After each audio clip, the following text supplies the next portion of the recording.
Assalamualaikum warahmatullahi wabarakatuh. Selamat malam teman-teman, para bobotoh ya, dan para pecinta sepak bola. Jadi setelah Copa America, Argentina lawan Brazil ya, itu final ideal, super El Clasico di dunia ya. Karena dua-duanya ini raja sepak bola, Brazil Argentina. Yang menjadi pemenang adalah Argentina. Justru Brazil takluk di stadion keramatnya sendiri ya, yaitu Stadion Maracana. Nah, lalu di Piala Eropa ya, selang sehari ini juga akan bertemu dua negara yang sangat identik dengan sepak bola di Eropa, bahkan di dunia ya. Kita nggak ngomongin kekuatan lah, karena kalau kekuatan di Eropa itu kan kita harus ngomongin juga Jerman, ngomongin Spanyol, ngomongin Belanda gitu ya. Tapi kita lihat dari kualitas kompetisi lah ya. Tidak dapat dipungkiri dari mulai dekade 90-an sampai sekarang, Liga Inggris dan Liga Italia menjadi salah satu yang atau salah dua yang terbaik di dunia ya, Serie A Italia sama English Premier League. Nah, Anda lihat ya, ini udah Inggris banget, Inggris banget. Berarti jagoan saya Inggris. Tapi kalau saya ngomongin masalah prediksi dan lain sebagainya, kayaknya banyak yang lebih jago ya, banyak yang lebih akurat.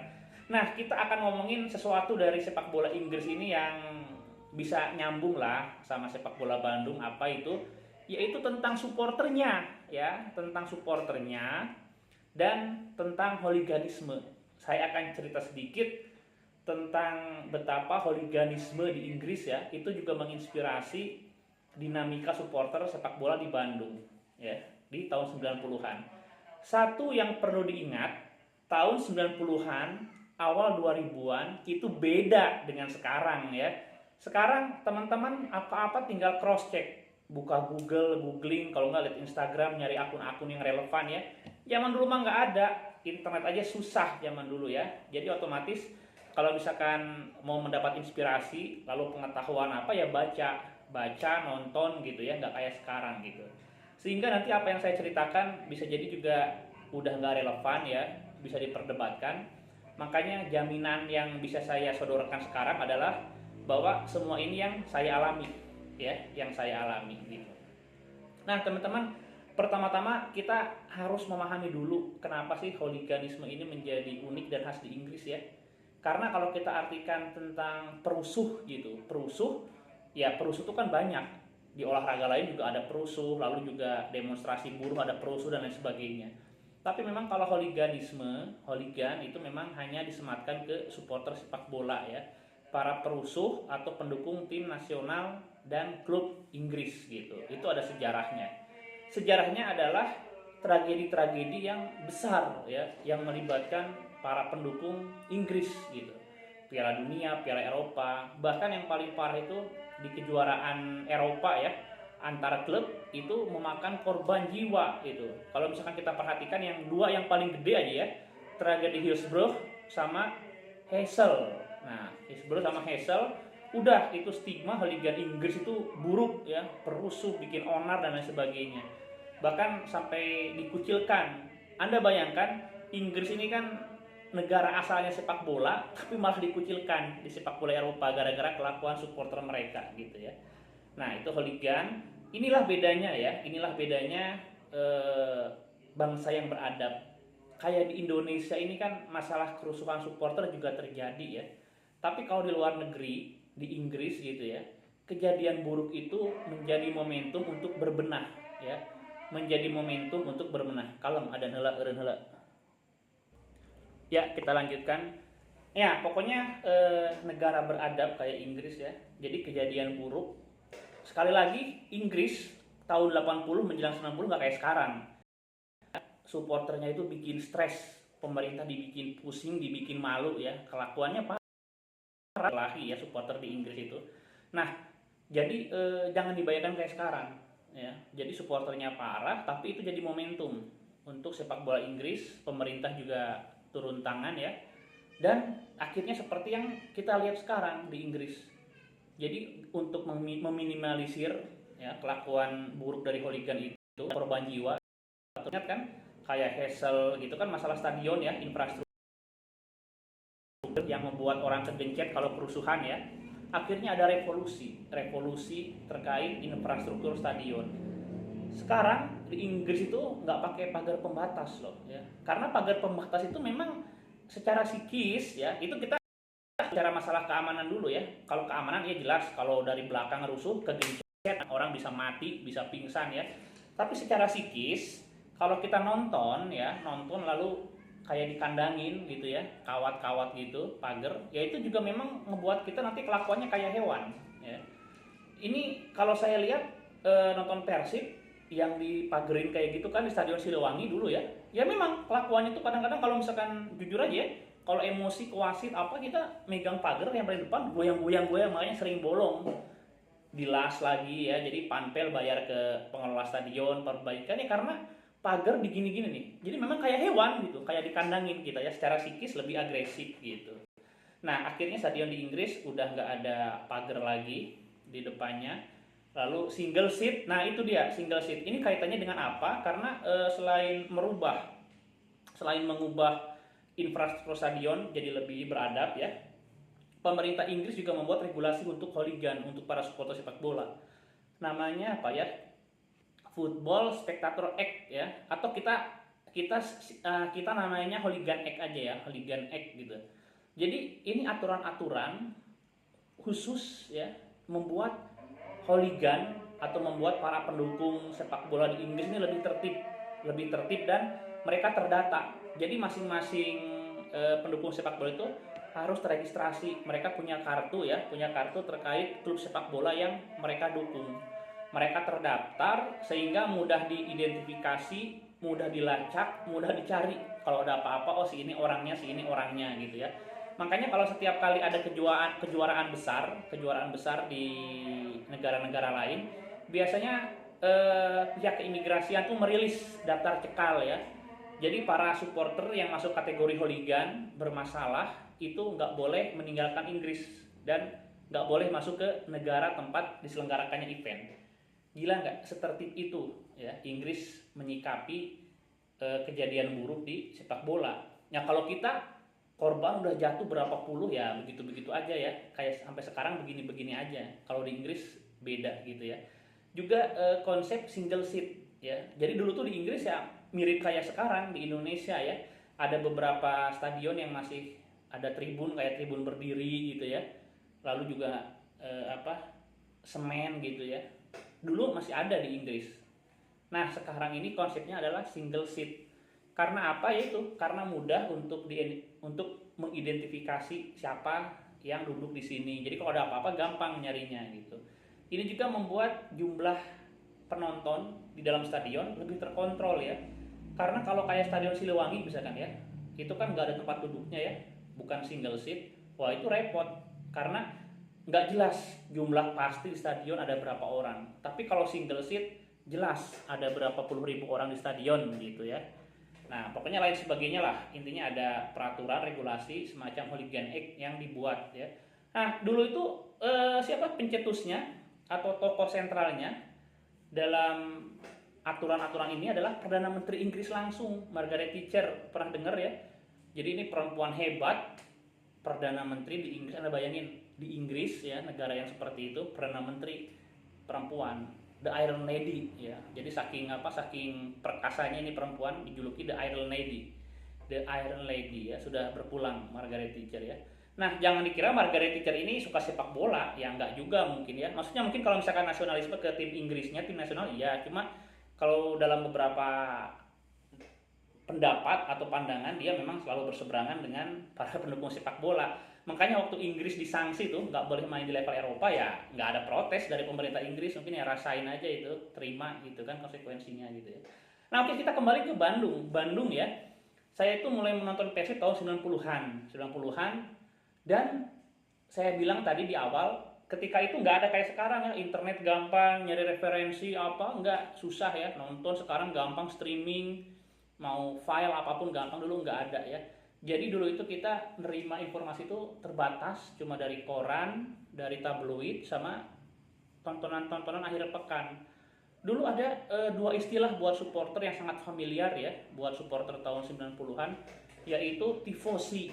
tifosi itu di Italia, ya, tifosi dari Italia, karena sering diucapkan oleh para komentator dan pengamat sepak bola ya, tifosi, tifosi. Oh, tifosi itu adalah pendukung sepak bola di Italia gitu. Lalu kalau buat Inggris ya itu masih akrabnya kan, ketika Liga Inggris kan dimulai English Premier League ya, 92 udah tertib ya. Nah, makanya di sebagian orang yang tumbuh di tahun 90-an, masa muda mereka tetap terkait sama masa kelamnya tahun 80-an. Dan percaya atau enggak, hooligan itu karena dulu tuh kayak misalkan dulu zamannya almarhum Ai Betik ya, almarhum Ai Betik dan senior-senior gitu ya. Mungkin saya lebih muda lagi gitu. Itu hooligan tuh memang keren gitu loh. Keren ya. Ya jangan dilihat sekarang ya udah pada tua ya. Ini dulu waktu masih pada muda loh. Waktu kami masih pada muda, belum ngerti apa-apa, anak kecil ya. Saya mungkin SMP gitu ya. Mang Ai Betik udah 20 berapa umurnya gitu ya.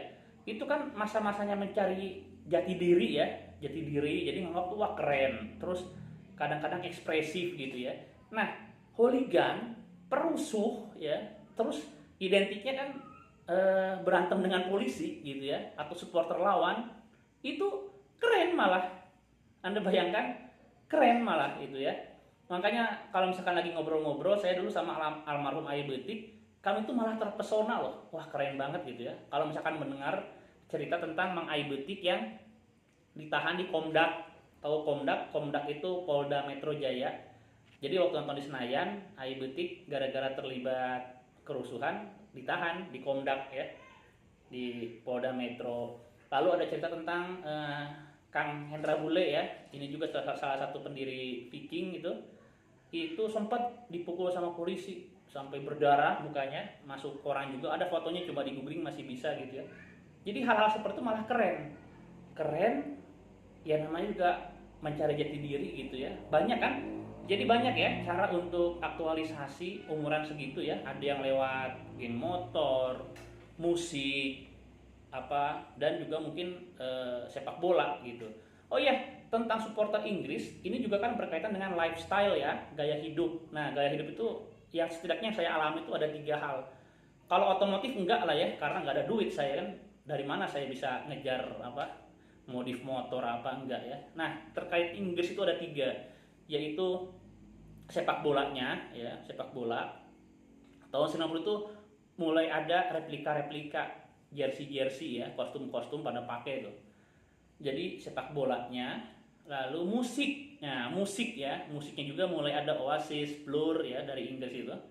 Kalau The Beatles jelas ya, cuma ini di masa 90-an. Kalau The Beatles kan nggak identik dengan sepak bola ya. Tapi kalau Oasis tuh jelas, oh pendukungnya Manchester City, oh si ini dari pendukungnya Everton, apa itu jelas ya. Yang ketiga itu mungkin fashion ya, fashion ya. Mulai pada, makanya ada, saya nggak terlalu mengikuti, cuma mungkin yang namanya gerakan casual itu jauh dari yang kita ketahui sekarang. Karena pernah sekitar tahun 2006, Stadion Siliwangi ya, di utara nih, di utara. Saya pernah wawancara sekelompok orang. Jadi dulu tuh kalau orang nonton Persib ya, itu bajunya tuh baju biru kan. Dulu tuh orang-orang ya, ya mau itu beli di emperan, kalau nggak mungkin dulu di Vilor, di Simang-Mang, atau bikin sendiri ya sama komunitasnya. Yang jelas bajunya tuh biru, tulisan Persib apa. Nah, ada sekelompok orang di Tribun Utara Stadion Siliwangi ini enggak pakai baju biasa gitu, baju biasa. Bahkan beberapa orang pakai training apa. Oh, inilah mungkin gerakan casual zaman dulu ya. Nah, saya pernah interview mereka, saya aja nggak tahu itu casual apa gitu, mengadopsi Inggris apa saya nggak ngerti. Cuma belakangan kemarin saya sempat ketemu dengan satu orang ya, namanya Kang Reza. Katanya saya itu pernah wawancara dia sekitar tahun 2006 itu gitu. Saya aja nggak inget, nggak ngeh gitu ya. Lalu saya tanya, oh berarti udah dari dulu dong? Ya udah Kang Eko. Oh berarti ketika saya sebutkan beberapa nama si ini, oh itu mah anak-anak baru dong. Kalau kami itu udah dari dulu katanya. Oh iya, oke.